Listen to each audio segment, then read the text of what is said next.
So this one, pretty straightforward right here. If this can break above 89.40 only at the open, that's when I'll look at a long entry. You can already see it's just tanking. Trying to see if there's really anything. It's already gapped down to yesterday. Mm-hmm. So it's okay. I'm going to have to go with what it was yesterday. So right here at this 89 again, boy, we talked about that, that and 90, right? The two big ones for itself. But so 89 and below, I would short it. I mean, literally it's telling us already that, this is about to be hammered. Again, though, we got to be careful because this could bounce. Let me mark this here. So below 88.89, which will give you confirmation below 89. That's when I would start shorting it. But what you want to be careful of is down here. Let me look. You could get a bounce at 88.35. And then, of course, down here at 87.88, if it goes that far. We don't know if it's going to go that far. Let me see if Awesome there's if it does. anything else. Yeah.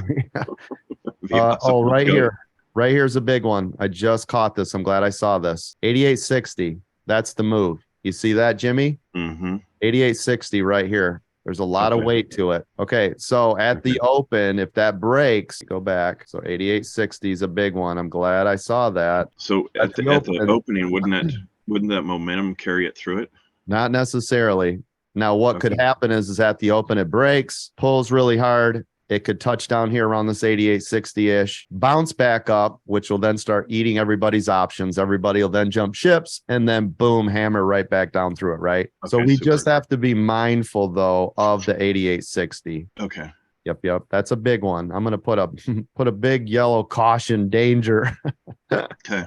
But other than that, so your down targets are 88.89, 88.61, 88.35, and then 88.12.